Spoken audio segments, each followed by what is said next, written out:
हरे कृष्णा। इस वीडियो में बात करेंगे विजया एकादशी के बारे में। फाल्गुन मास के कृष्ण पक्ष की एकादशी को विजया एकादशी कहते हैं। विजया एकादशी विजय दिलाने वाली है। भगवान श्री राम ने भी रावण पर विजय प्राप्त करने के लिए विजया एकादशी का व्रत किया था। उसी व्रत के फल के प्रभाव से रामचंद्र जी ने रावण जैसे प्रबल शत्रु पर विजय पाई। इसलिए जीवन में सफलता प्राप्त करने के लिए विजया एकादशी का व्रत करना चाहिए। इसके करने से कठिन परिस्थितियों में भी व्यक्ति मनचाही सफलता प्राप्त करता है और उसकी सभी मनोकामनाएं भगवान विष्णु की कृपा से शीघ्र पूरी होती हैं। आइए अब जानते हैं विजया एकादशी कब है, क्या है व्रत के नियम, पूजा विधि, व्रत का महात्म्य और व्रत कथा। विजया एकादशी का व्रत 9 मार्च को रखा जाएगा। एकादशी तिथि प्रारंभ होगी 8 मार्च को दोपहर 3:44 पर और एकादशी तिथि समाप्त होगी 9 मार्च को दोपहर 3:02 पर। व्रत के पारण का समय रहेगा 10 मार्च को सुबह 6:37 से 9:59 तक। एकादशी व्रत के नियम दशमी से ही प्रारंभ होते हैं।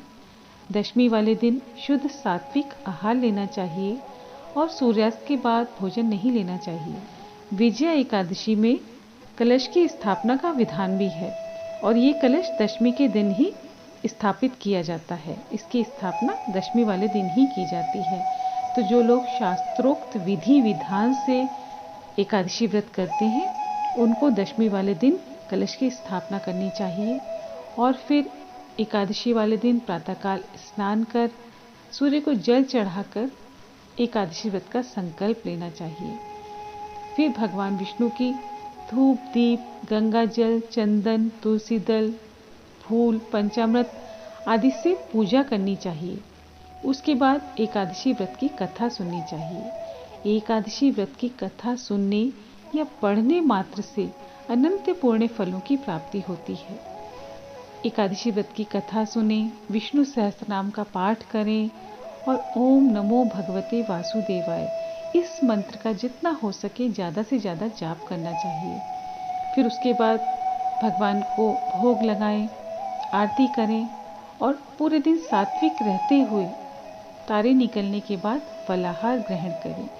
कुछ लोग नक्त व्रत करते हैं, कुछ निर्जला व्रत करते हैं और कुछ तारे देखने के बाद जिसे एक भुक्त कहते हैं वो व्रत करते हैं। सभी शास्त्रोक्त हैं, सारी विधियां शास्त्रोक्त हैं।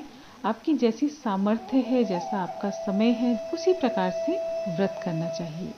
फिर द्वादशी वाले दिन भगवान सूर्य को जल चढ़ाएं, भगवान विष्णु की पूजा करें और ब्राह्मण को भोजन कराएं, दान दक्षिणा आदि दें, जरूरतमंदों को दान दें। इस प्रकार से एकादशी व्रत करें। आइए अब एकादशी की कथा सुनते हैं और क्या है इसका महात्म्य जानते हैं। युधिष्ठिर ने पूछा, वासुदेव, फाल्गुन के कृष्ण पक्ष में किस नाम की एकादशी होती है, कृपया कर बताइए। भगवान श्री कृष्ण बोले, युधिष्ठिर, एक बार नारद जी ने कमल के आसन पर विराजमान होने वाले ब्रह्मा जी से प्रश्न किया, सुरश्रेष्ठ, फाल्गुन के कृष्ण पक्ष में जो विजया नाम की एकादशी होती है, कृपया उसके पुण्य का वर्णन कीजिए। ब्रह्मा जी ने कहा, नारद, सुनो, मैं एक उत्तम कथा सुनाता हूँ जो पापों का अपहरण करने वाली है। यह व्रत बहुत ही प्राचीन, पवित्र और पाप नाशक है। यह विजया नाम की एकादशी राजाओं को विजय प्रदान करती है, इसमें तनिक भी संदेह नहीं है। पूर्व काल की बात है, भगवान श्री रामचंद्र जी 14 वर्षों के लिए वन में गए और वहां पंचवटी में सीता तथा लक्ष्मण के साथ रहने लगे। वहां रहते समय रावण ने चपलतावश विजयात्मा श्री राम की तपस्विनी पत्नी सीता को हर लिया। उस दुख से दुखी श्री राम व्याकुल हो उठे। उस समय सीता की खोज करते हुए वे वन में घूमने लगे। कुछ दूर जाने पर उन्हें जटायु मिले जिनकी आयु समाप्त हो चुकी थी। इसके बाद उन्होंने वन के भीतर कबंध नामक राक्षस का वध किया। फिर सुग्रीव के साथ उनकी मित्रता हुई। तत्पश्चात श्री राम के लिए वानरों की सेना एकत्रित हुई। हनुमान जी ने लंका के उद्यान में जाकर सीता जी का दर्शन किया और उन्हें श्री राम के चिन्ह स्वरूप मुद्रिका प्रदान की। यह उन्होंने महान पुरुषार्थ का काम किया था। वहां से लौटकर वे श्री रामचंद्र जी से मिले और लंका का सारा समाचार उनसे निवेदन किया। हनुमान जी की बात सुनकर श्री राम ने सुग्रीव की अनुमति ले लंका को प्रस्थान करने का विचार किया और समुद्र के किनारे पहुंचकर उन्होंने लक्ष्मण से कहा, सुमित्रा नंदन, किस पुण्य से इस समुद्र को पार किया जा सकता है? यह अत्यंत अगाध और भयंकर जल जंतुओं से भरा हुआ है। मुझे ऐसा कोई उपाय नहीं दिखाई देता जिससे इसको सुगमता से पार किया जा सके। लक्ष्मण बोले, महाराज, आप ही आदिदेव और पुराण पुरुष हैं, पुरुषोत्तम हैं, आपसे क्या छिपा है? यहाँ द्वीप के भीतर बकदालभ्य नामक मुनि रहते हैं। यहाँ से आधे योजन की दूरी पर उनका आश्रम है। रघुनंदन, उन प्राचीन मुनीश्वर के पास जाकर उन्हीं से इसका उपाय पूछिए। लक्ष्मण की यह बात सुनकर श्री रामचंद्र जी महामुनि बकदालभ्य से मिलने के लिए गए। वहां पहुंचकर उन्होंने मस्तक झुकाकर मुनि को प्रणाम किया। मुनि उनको देखते ही पहचान गए कि पुराण पुरुषोत्तम श्री राम है, जो किसी कारणवश मानव शरीर में अवतीर्ण हुए हैं। उनके आने से महर्षि को बड़ी प्रसन्नता हुई। उन्होंने पूछा, श्री राम, आपका कैसे यहाँ आगमन हुआ? श्री राम बोले, ब्राह्मण, आपकी कृपा से राक्षसों सहित लंका को जीतने के लिए सेना के साथ समुद्र के किनारे आया हूँ। मुने, अब किस प्रकार समुद्र पार किया जा सके, वह उपाय बताइए, मुझ पर कृपा कीजिए। बकदालभ्य ने कहा, श्री राम, फाल्गुन के कृष्ण पक्ष में जो विजया नाम की एकादशी होती है, उसका व्रत करने से आपकी विजय होगी। निश्चय ही आप अपनी वानर सेना के साथ समुद्र को पार कर लेंगे।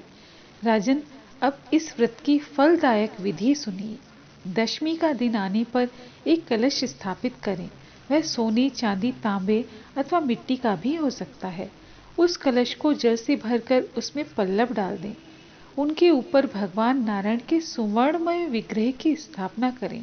फिर एकादशी के दिन प्रातःकाल स्नान करें। कलश को पुनः स्थिरता पूर्वक स्थापित करें।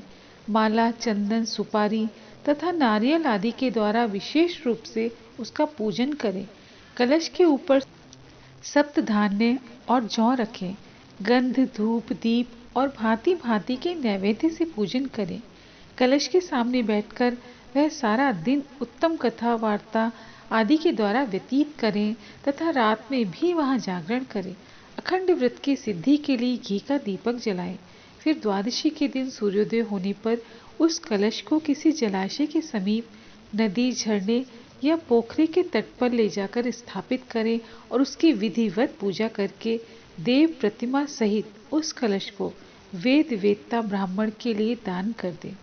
महाराज, कलश के साथ ही और भी बड़े बड़े दान करने चाहिए।